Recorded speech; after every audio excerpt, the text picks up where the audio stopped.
We're now going to talk about Annie Borjesson's journey time from Linton Court Apartments in Edinburgh all the way through to Prestwick International Airport. We're guessing that she walked from Linton Court Apartments around about 12:30 on Saturday. And she walked to Waverley, where she would have probably arrived there by about 1:10 and knowing the route as she did between the two cities, we are guessing that she got a train from Waverley around about 1:10, 1:15, the quick train which only made one stop, so that it would arrive in Queen Street around about 2 o'clock, 2:05. She would have then spent 11 minutes walking between Glasgow Queen Street to Glasgow Central. And we know from the data that we have that she tried 2 cash machines in order to try and remove money from her account, but there was no money in there. So at that point, we think best to describe the fact that she would have probably left Glasgow Central around about 2:30, 2:35 and travelled to Prestwick International Airport. The train takes literally 51 minutes and no more. So we assume at this point that she arrived around about 3:25, 3:30.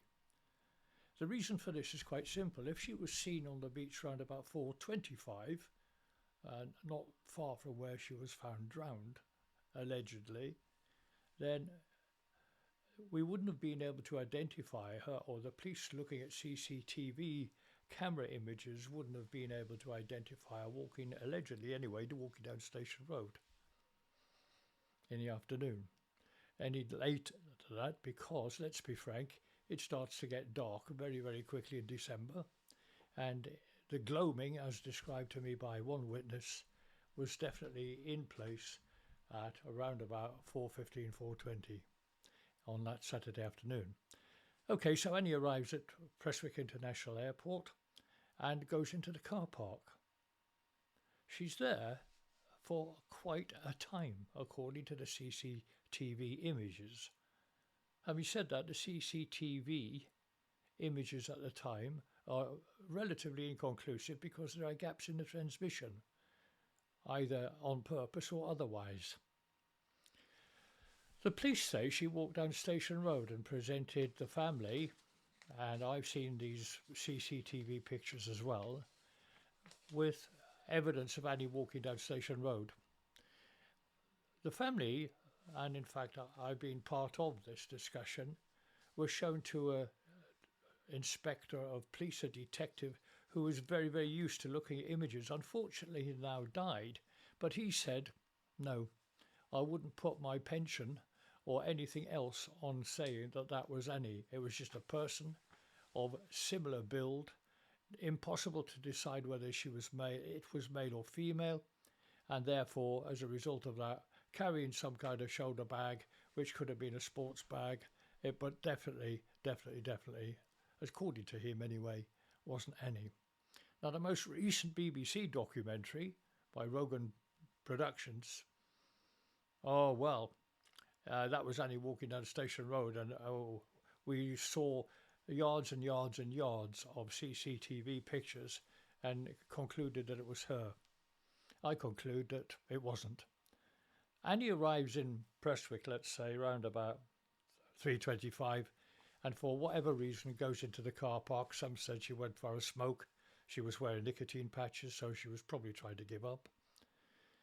But this is the mystery. She was next seen on the beach at 4:25. But the witness that we interviewed said, I told the police at the time, at the distance away from the shore at low tide on the Saturday afternoon, it was somebody in the distance and there was a dog not far away. And that's as much as he was prepared to say. The police didn't interview him. He went to the police station and told the police what he thought he'd seen, on the basis that he thought he was being a good citizen and maybe able to help with an investigation into the poor girl's death. We do know that the police maintained this narrative in the story, that it was Annie that was in the sea and it was Annie that drowned herself. But we've got more to talk about, having discussed now the timeline and Annie arriving in Prestwick instead of just staying in the airport concourse to pick up a flight ticket to go home. It's a peculiar arrangement, and it will not become less peculiar as we go on.